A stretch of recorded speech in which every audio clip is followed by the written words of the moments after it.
C'est parti. Martin Perronnet, on est ici sur le centre de Monaco Télécom. On était tout à l'heure sur un petit déjeuner consacré aux nouvelles technologies de l'information et de la communication dans le cadre d'un petit déjeuner avec le club de l'écho de Monaco Matin. Est-ce que vous pouvez m'en dire plus sur ce petit déjeuner? Qu'est-ce qui a été échangé et dans quel cadre ça s'est fait?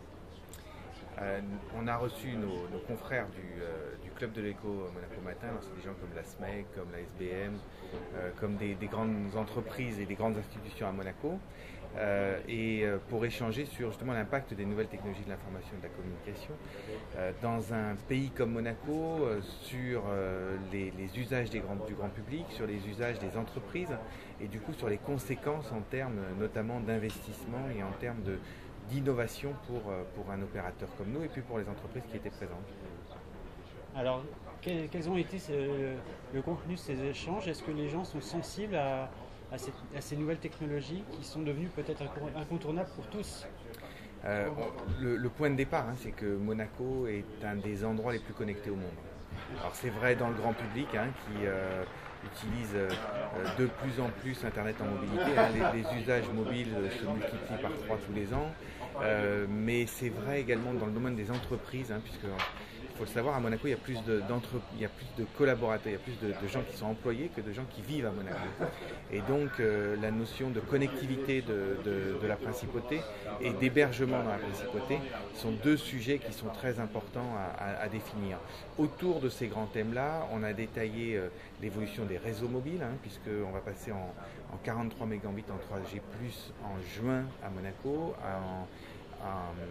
en LTE, en 4G, on atteint aujourd'hui dans notre réseau qu'on vient de déployer jusqu'à 140 à 150 mégabits par seconde.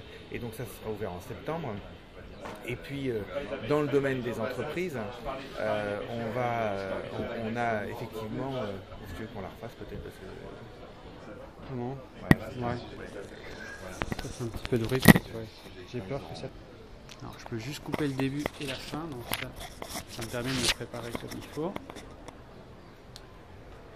Voilà, c'est parti. Donc Martin Perronnet, on était au petit déjeuner organisé dans le cadre du club de l'écho avec Nice Matin, notre partenaire Monaco Matin.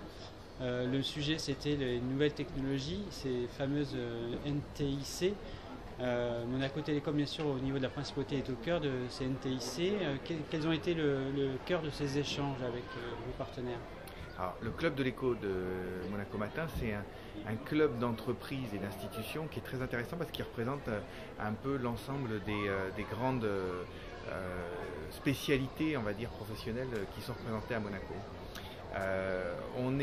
Et donc du coup cette fois-ci c'est nous qui les avons reçus ici dans le cadre du Rolex Master et on a échangé sur effectivement l'explosion des usages numériques, que ce soit dans le domaine du grand public et dans le domaine des entreprises. Ce qui a été intéressant, c'est le parcours qui a été fait par les uns et les autres et par les problématiques qui ont été évoquées. Alors on est notamment parti de l'évolution de la consommation des gens. Monaco est un des endroits les plus connectés au monde. Donc l'usage de Facebook à Monaco est phénoménal, l'usage de YouTube à Monaco est phénoménal bien sûr, mais il est connecté dans le domaine du grand public mais également dans le domaine des entreprises. Il y a plus de gens qui travaillent à Monaco que de gens qui vivent à Monaco. Et on est autour de la banque, autour du tourisme, autour du trading, autour de l'industrie, dans des activités qui consomment énormément de données et qui ont besoin de les échanger dans le monde et de les stocker donc par de l'hébergement. Alors les grands thèmes qui ont été abordés, on va dire donc une introduction générale et ensuite notamment un passage sur, pour les hôtels, ça veut dire quoi? Recevoir des clients maintenant qui sont hyper connectés dans le monde entier. Et donc comment est-ce que dans les chambres, évidemment avec le Wi-Fi, mais avec toutes les installations, ils doivent continuer à servir du divertissement aux gens, leur amener finalement des fonctionnalités de réseaux sociaux quelque part et leur permettre surtout d'utiliser aussi tous les éléments connectés qu'ils utilisent chez eux. Pour les entreprises, on a beaucoup parlé sécurité et l'importance dans cette évolution vers le cloud de progresser dans l'évaluation des solutions de sécurité qui permettent finalement d'encadrer correctement le développement de ces données pour une entreprise. Pour la banque, on a parlé du développement de ces fonctionnalités, notamment de sécurité, qui sont offertes aux clients. Et donc, la BPCA a détaillé les programmes de type 3D Secure qui sont en ce moment en vigueur.